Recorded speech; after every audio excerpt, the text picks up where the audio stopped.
Hey folks, you ready to have some fun? It's time for Maxine Water's response to the State of the Union. I thought it was going to be last night, but I guess either they canceled it or it's on tonight.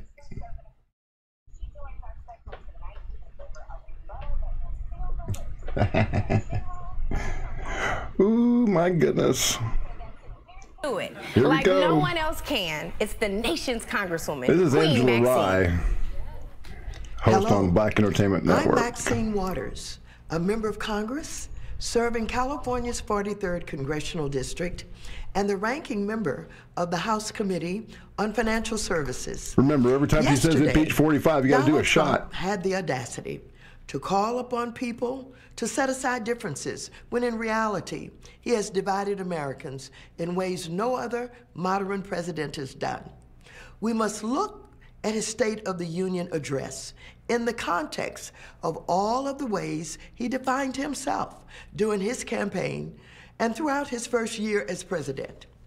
Donald Trump defined himself in his response to the Unite the Right rally in Charlottesville when he defended white supremacists and the KKK, even after a young woman protesting against racism was killed by a white supremacist.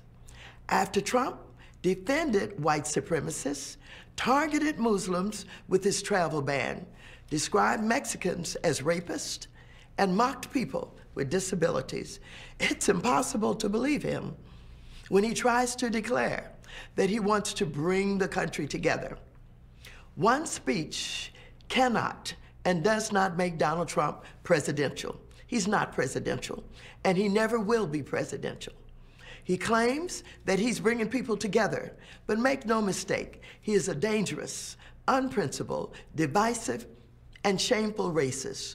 Trump often works to convince dissatisfied elements in our society that all of their problems are caused by people of color. He stokes racial animosity by referring to black NFL players as sons of bitches and demonizing immigrants from Haiti and Africa. This president, with his vulgarity and his disrespect for women and people of color, is a terrible role model for our children.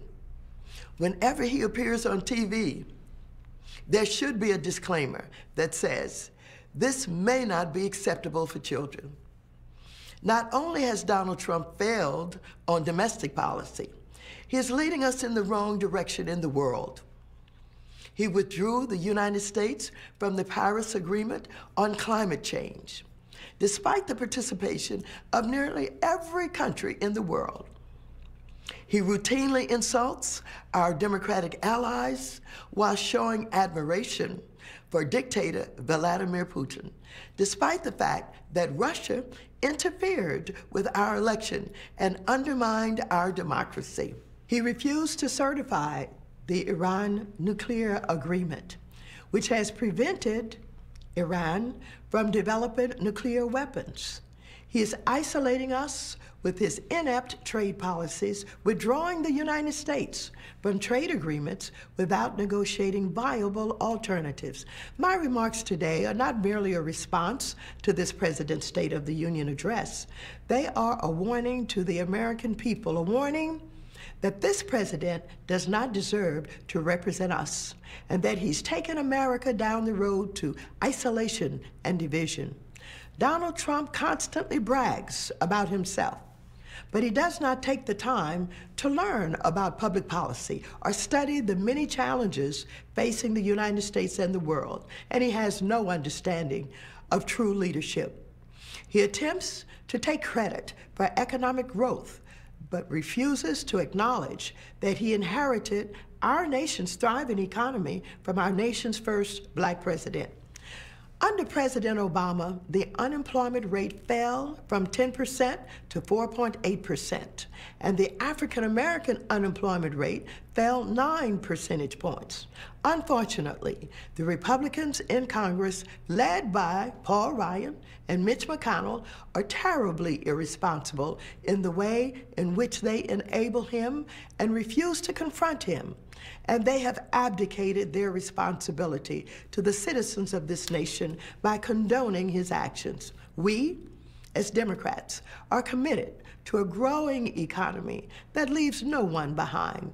We're committed to an economy that protects consumers and provides good jobs with fair wages, quality health care, and affordable housing. These are the policies for which I have worked all of my life, and on which I will continue to work despite the constant chaos and distractions of this administration. Increasingly, millions of Americans have recognized that Donald Trump is detrimental to our nation. We deserve better. That's why I have called for his impeachment. Some believe it's too early. I disagree. The time is now. We must organize, challenge, Okay, y'all got to take a shot. She said it. Not now, but right now. Congresswoman Waters, per usual, you the real MVP. Let's go ahead and get started with this brilliant panel. Joining us now. Yeah, that's enough for her. I don't think we need to be talking about her anymore at all.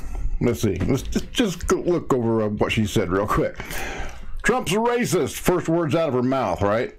Well, that's funny because African American unemployment is at its lowest point ever. So is Hispanic unemployment under Donald Trump. She said that he had a failed domestic policy.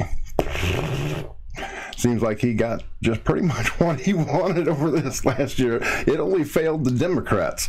Russia interfered with our election. Actually, I don't think she's got it into her head yet that it was Hillary Clinton and John Podesta and James Comey and Bruce Orr over at Justice and Andrew McCabe, #2 man at the FBI that just got fired, and Fusion GPS, and the Democratic National Convention, or National Party, that was the ones contracting with a Russian spy to make up this fake Russian dossier. Oh my gosh, she is so delusional. Can you believe that? You only had to take one shot. She only said impeach 45 once.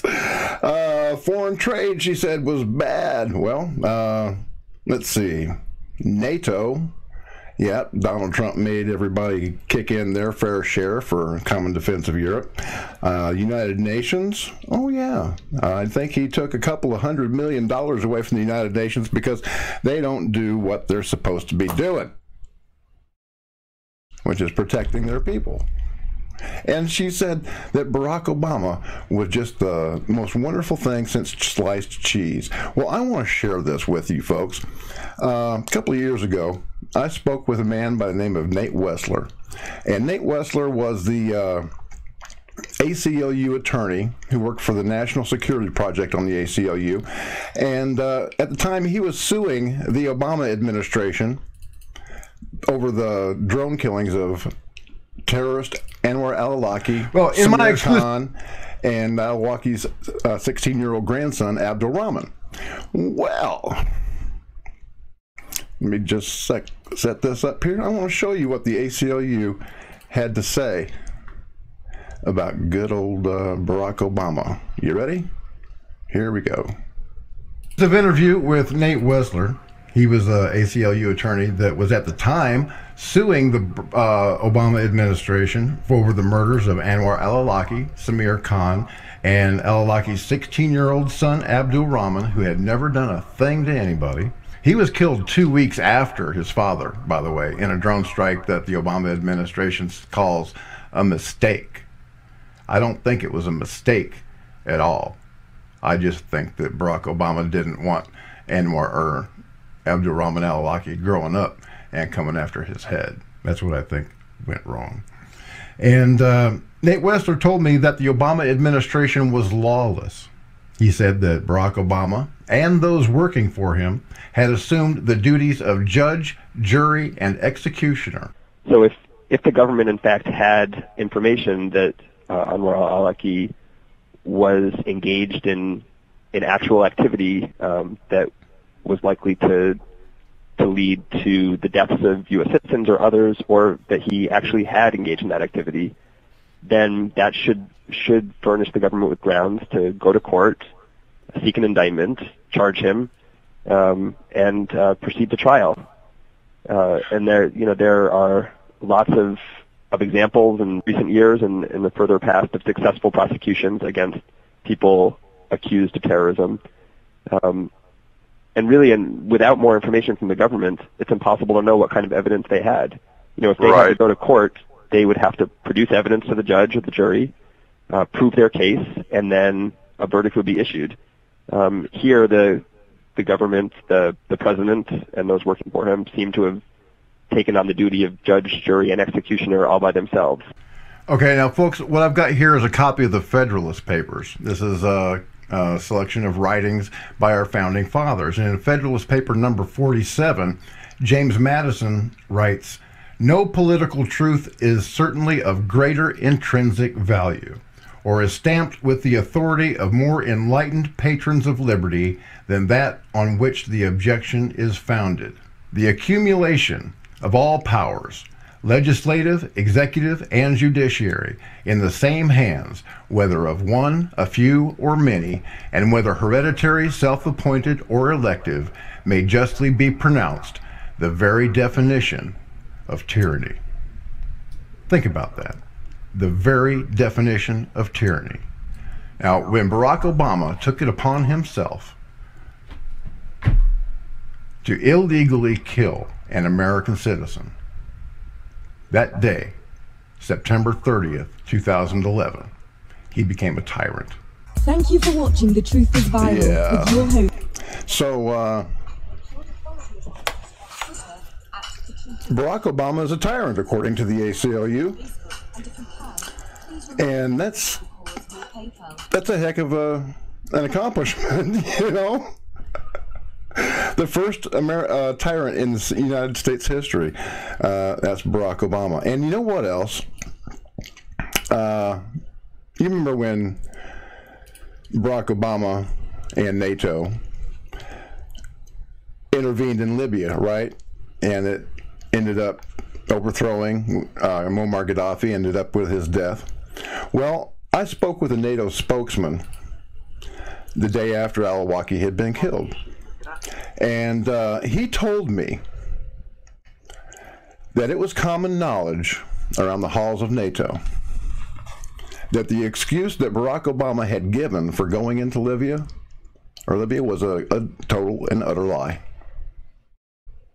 He said that, and he had all the news channels repeating this garbage, right? Even Fox News. He said that Muammar Gaddafi had weapons of mass destruction. He was about to gas his own people.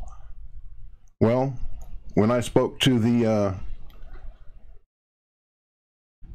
NATO spokesman, he refuted that. Listen to this. Part of the issue with Gaddafi was he was very demonstrably drawing down his old WMD capability. Now that the raw materials were there, and those needed to be secured, but there was nothing weaponized because they'd very deliberately stopped that program and were kind of in the process of disposing of it all. Yeah, they had disrupted his weapons program, and NATO had actually been helping him get rid of his weapons of mass destruction since 2003. Barack Obama wanted to use NATO to go into Libya, overthrow Gaddafi, because he wanted to take the African continent to the use of dinars instead of dollars for his oil. And that would have put a really big monkey wrench in the pockets of the powers that be, the Rothschilds that own all the central banks. Libya was only one of 7 countries that didn't have a Rothschild bank when Barack Obama came into power. So, he was just following his master's bidding. Now, I think that's about all I've got for tonight. I just wanted to share that little bit of Maxine Water's response to the State of the Union with you. That lady is absolutely nuts. So, stick around with The Truth is Viral. I want you to remember to subscribe to the blog at bobpowell.blogspot.com, Bobby Powell at Google+, Facebook /The Truth is Viral, and Gab AI at TTiV. Folks, I really need your help. Remember to like, comment, and share these videos. And thank you for watching. Till next time, my name is Bob Powell. God bless, Semper Fi, and hoorah.